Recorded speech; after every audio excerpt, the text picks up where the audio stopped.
Ada muridnya Habib Salim Jindan. Ini berkahnya punya hubungan dengan dzurriyyat Nabi Muhammad. Ada muridnya Habib Salim Jindan namanya Abdurrahman.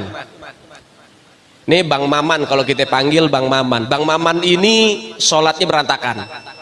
Bang Maman ini maksiatnya luar biasa. Ibadah kocar kacir. Tapi cinta banget sama Habib Salim Jindan. Sampai-sampai beliau itu kalau dia jualan ubi rebus, kacang rebus tengah malam tuh pakai gerobak jualan, dia mangkal jualan makanan-makanan tuh. Kadang-kadang Habib Salim Jindan hampir setiap malam ngegodain dia, datang, "Man, lo dagang?" "Iya beb." "Bungkus semuanya man, bawa ke rumah." "Iya beb." Dibungkus semuanya, nggak komplain. Kadang orang zaman sekarang ada bilang penglaris, jadi kalau habis buka belum ada yang beli, pamali mau ngasih-ngasih gratis, katanya kena sial. Itu mitos. Lihat didikan Habib Salim Jindan. "Man, baru buka lo man." "Iya beb." "Bungkus semua, bawa ke rumah." Bukan hanya dibungkus, dianterin ke rumah Habib Salim Jindan. Itu hampir setiap malam. Jadi baru buka nggak jadi buka, tutup lagi. Orang habis diborong sama Habib Salim, diminta. Itu hampir setiap malam. Hingga akhirnya apa yang terjadi? Gak lama Maman meninggal. Habib Salim Jindan dikabarin sama muridnya, "Beb, Maman meninggal." "Innalillahi." "Sianto orang baik," kata Habib Salim. "Sekarang lagi diapain jenazahnya?" "Lagi pengen dibungkus beb."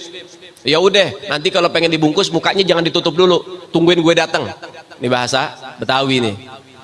Datang Habib Salim Jindan, ngelihat tuh jenazah tuh pengen dibungkus, pengen ditutup kain kafannya.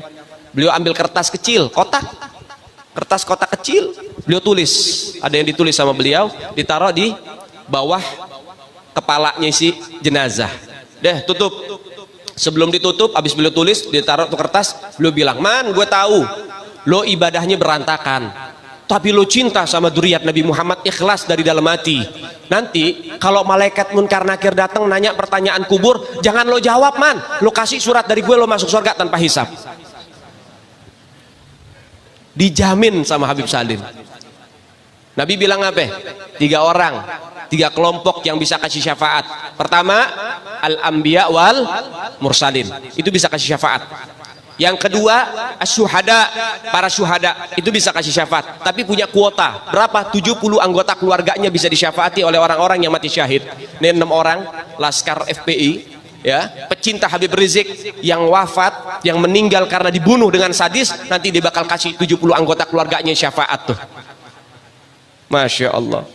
Yang ketiga, al ulama, kata Nabi Muhammad, para ulama bisa kasih syafaat kepada orang-orang yang dia suka, yang dia cinta. Dan khusus para ulama gak dikasih kuota sama Allah Ta'ala, siapapun dan berapapun pengen dikasih syafaat silahkan.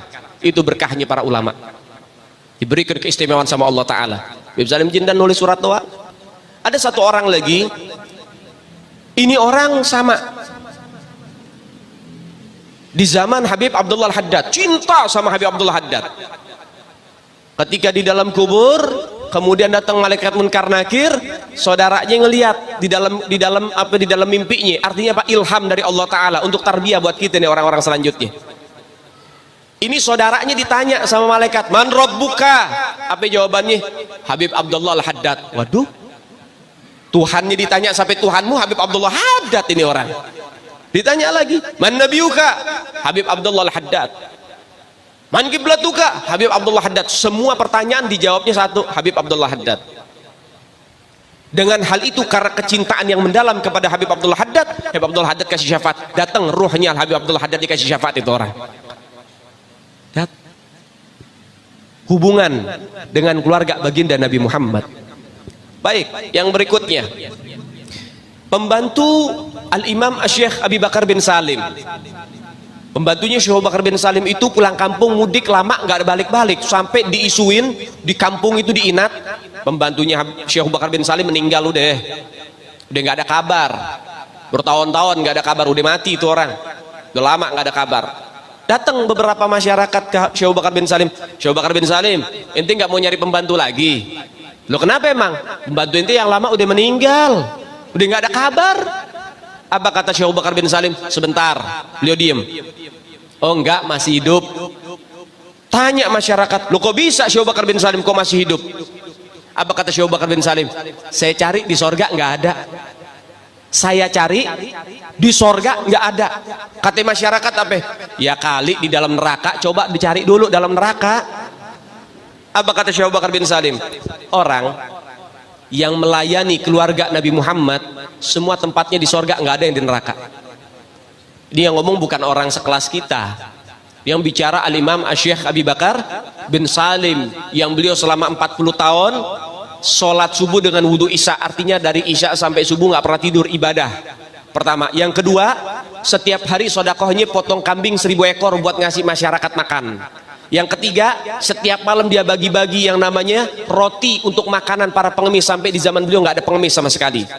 Yang keempat, beliau duduknya nggak pernah bersila macam kayak kita. Duduknya itu tahiyat akhir. Ketika ditanya sama muridnya, wahai Syekh Abu Bakar bin Salim, kenapa engkau nggak duduk di kursi emas? Engkau ini guru di atas guru. Semua para wali-wali itu di bawah kakimu.